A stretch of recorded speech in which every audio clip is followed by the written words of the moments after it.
Hello once again, and thanks for joining us. Today we have as our special guest Dr. Michael Warren, who is the Director of Family Health and Wellness with the Tennessee Department of Health. And he drove down from Nashville today to be with us, so it's great to have you with us, Dr. Warren. Thank you. Good to be here. All right. And we're talking about a very important issue today, and something we used to relate to as SIDS, Sudden Infant Death Syndrome, but it's broader than that now. We're talking about sudden death in the crib, death related during the sleep of an infant. And it's a very dangerous situation if we as young parents don't know what to do exactly with our young children. And so Dr. Warren has joined us today to educate us on this and tell us the things that they are studying. And hopefully we're going to learn a lot today from you, I'm sure. Well, thanks, Gina. Where do you want to start? Tell us about a little bit about you and how you got involved with the health department and what your job actually is right now. Sure. So I'm a general pediatrician by training, so came to Tennessee in 2003 to train at Vanderbilt and spent time doing primary care there in the clinic and became interested in public health and thinking about how we could really work with whole populations of families, not just the ones that I was seeing in the clinic that day, and that was very exciting for me. So came to the health department a couple of years ago and get to work with a great team that works on a lot of issues related to maternal and child health and nutrition and chronic disease. So everything from home visiting to newborn screening to working on tobacco cessation and WIC, and we really have got a great team that helps us serve Tennesseans all across the state. That's wonderful. So you're still based in Nashville, working out of the Tennessee Department of Health building there? Yes, ma'am. So we've got a central office in Nashville, and then we have health departments in all 95 counties across the state, just like here in Lincoln County and other parts of South Central Tennessee. So you do work with our folks, and we do have some of our local folks here in the audience. We're glad to have them with us too. They do a great job. They send us ads a lot to go on Channel 6 about different things that they offer at no cost to the public and just awareness campaigns. And so this is another awareness campaign, and we certainly want to promote that for you all too, and help get the word out on how we can keep our babies safe while they're sleeping. Absolutely. You know, it's one of those things that parents worry a lot about everything when their yes. babies are first born, and you know, they worry about what they're feeding them and how many times they go to the bathroom and how to change the diaper, and parents worry about sleep too. And one of the things parents have heard for a long time is that, you know, we've talked about the Back to Sleep campaign. We want to put babies on their back to sleep. But we've learned over the last few years that that's not enough in and of itself. There are some other things we need to think about to keep those babies safe. And we know that in 2011, we actually had 108 babies in Tennessee die from sleep-related causes. So these were babies that were smothered in their sleep environment or became entangled in something in the crib and strangled. And the particularly sad thing is all of these are preventable. So 108 babies that didn't have to die. And so what we're doing is carrying this message across the state, and we're talking about the ABCs of safe sleep. We always try to think about, are there things that make it easy for everybody to remember? And those ABCs of safe sleep stand for babies should sleep alone, on their back, and in a crib. And if families can just remember that, and the important thing is not just for parents. We know that a lot of other people take care of babies throughout the course of that first year. So it may be grandparents, it may be a babysitter, it may be an aunt or uncle or a cousin. You need to make sure that everybody that is going to care for that baby hears that important message about the ABCs of safe sleep. Absolutely, absolutely. And that's why you are here today.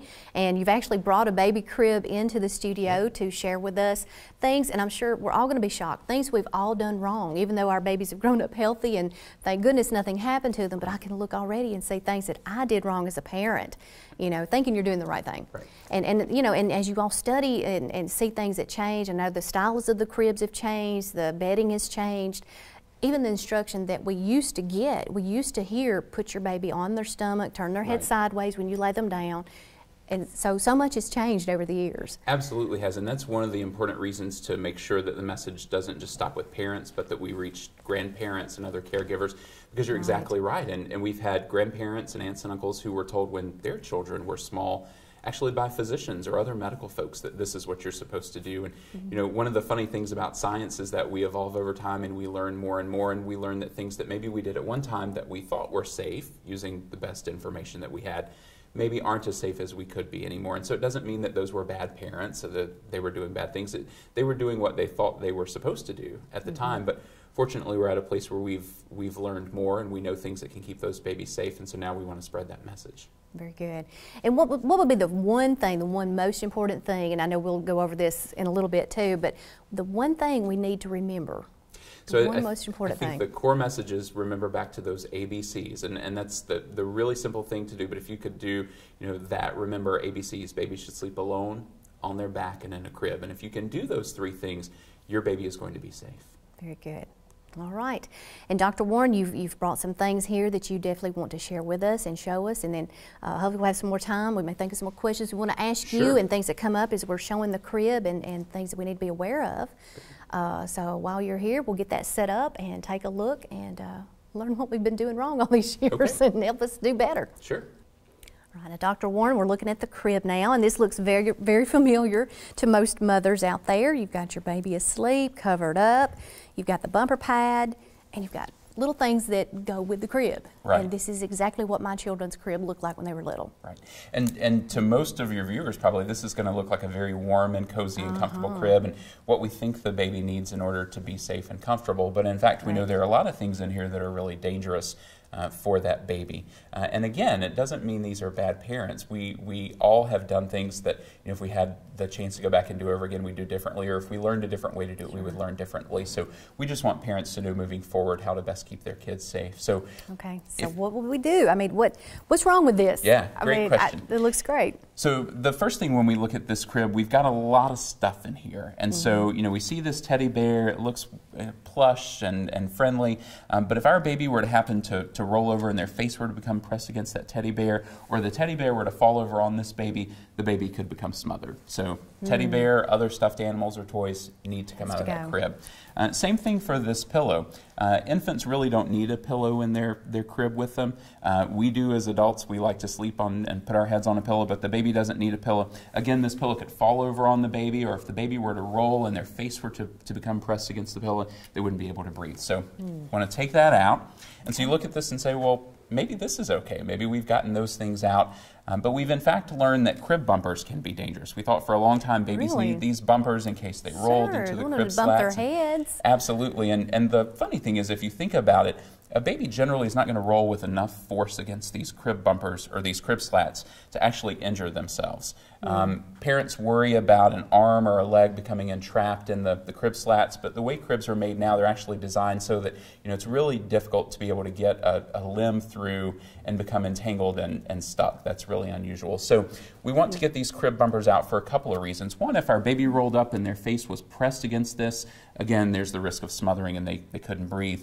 The other thing to think about, though, is crib bumpers come with these ties, and so if the baby were to become entangled in those and strangled, that would be a serious risk as well. So even though people have had them for a long time, we want to take these crib bumpers out and get them out so that our baby's safe. And there's still a couple of hazards left in this crib. We see this blanket, and everybody thinks, well, the baby needs the blanket in order to stay warm. We don't want our baby to get cold, especially those brand new little babies. But the fact of the matter is, if the room is kept at a moderate temperature, 71, 72, and the baby's wearing a layer of clothing like a onesie or a sleep sack, they actually don't need any extra blankets or things to keep them warm. We think, gosh, they're small, they're vulnerable, they need something, but in fact, their body will help keep them warm, and that one layer of clothing on them will help keep them warm. Again, if the house is at a moderate temperature, like 71, 72. So we would actually take this blanket out, because if our baby were to move around, we know babies like to wiggle and move, and this blanket were to suddenly be over their head or over their face, they may not be able to breathe. So we'd want to take that out. And then the last hazard that we see here is that this baby is sleeping on its stomach. We know that the safest place for babies to sleep is on their back. So if our little baby is sleeping like this, you can see that her head is down, her mouth and her nose are faced up against the crib mattress, and she's not able to breathe. We know that for the very smallest babies, their head and neck muscles are not very strong. They can't roll over yet. So if it was an older baby, or you and I, if we rolled over in the middle of the night and our face was pressed against a pillow or the mattress, our brain would kick in and say, hey, you need to move your head, or you need to roll so that you can breathe. This little baby, one, the brain signals may not be being sent if they're very young, but also those muscles in their head and neck are not very strong. They can't roll. So even if their brain was saying, hey, I can't breathe, you need to do something, they're not able to move, they're not able to turn their head. So we want to make sure that this baby is being put down on her back to sleep, just like that. the absolute safest place for her to be. So we've gone from a crib that was very dangerous, lots of things that were in there that were unsafe, to this crib, and when you first look at it, you say, gosh, that crib looks awful bare. But it's actually the safest environment for this child to be sleeping. Wow. Really different than what we used to do. Absolutely. All right, I've got some questions for you now. All right, so I can understand this. Now, where should we have, when we bring an infant home from the hospital, I know a lot of people say, well, I don't really want the crib in our room, our bedroom, because there's not enough room, so we've built a nursery. Right. What would you recommend these days, seeing all these changes and seeing that there are death-related problems with our infants in this crib? Where do we need to put the crib? Great question. So the important thing, remember when we're talking about the ABCs, that babies should sleep alone on their back and in a crib, they should always be in their crib and not in the bed with an adult or another child. Okay. So not bed sharing, but we actually know that room sharing is okay and may actually be protective for these sudden infant deaths. So if you can take a crib or a bassinet and have it in the room for you, at least for the first 3 or 4 months, which is the time when those babies are most vulnerable, that may actually be protective from some of these deaths. But the really important thing for parents to remember is that when it's bedtime, baby should be in the crib, not in the bed with an adult. Sometimes parents, you're tired as a new parent. It's one of the most tiring experiences that people go through. You think, well, I'm going to sit in this chair and feed, or I'm going to lay on the couch and feed the baby, and before you know it, both you and baby are asleep. Well, that's a really dangerous time, because if the baby were to fall down in between, say, you and the back of the couch or you and the arm of the chair, they could become wedged and actually not be able to breathe. And we see those deaths, unfortunately, in Tennessee. So it's important to say, when it's bedtime, adult in their bed, baby in the crib. Okay. And one more question. I know, and a lot of times we feed our babies before we put them down for the night. What about pacifiers? I know a lot of times when our kids were young, maybe not infant size, but younger, toddlers and all, what about the pacifiers, going to bed with a pacifier in their mouth? So actually, as more and more research has been done on these sleep-related deaths, pacifiers may actually reduce the likelihood of these sleep-related deaths. And perhaps it's because as the baby is sucking on the pacifier, they don't enter as deep of a sleep, and so they're able to be more aroused if they were to roll over. So pacifiers are actually okay in these young babies. We always want to make sure, if it's a baby that's going to be breastfed, that the baby's established a good pattern of breastfeeding before we give them a pacifier, so they don't have difficulty breastfeeding. But once they get beyond that, a pacifier is fine in the sleep environment. One important thing to remember, though, is families sometimes will buy the pacifiers with the things that hang down from them, the cute stuffed animals or plush toys. Take those off, because again, those could flip over the baby's nose or block the airway so the baby couldn't breathe. But just a simple pacifier in the baby's mouth is fine. All right, and we talked about the pacifiers. Got another one that a lot of us, I'm sure, we're guilty of, because like you said, we're tired, it's late at night, we're trying to hurry up and get that baby back to sleep, and sometimes we lay them down in their crib with their bottle. What do you think about that? So we would not recommend that for a couple of reasons. You don't, again, want to do anything that's going to block their airway, but also we know that when you put baby down to sleep with a bottle and they're getting formula in their mouth all night, and that bathes those teeth as they start to come in. It bathes them with that rich sugary substance, which can actually lead to tooth decay and cavities, even in those very young children. So don't put the baby to bed with a bottle. Don't prop the bottle in the baby's crib. Feed them, then put them down without the bottle. Okay.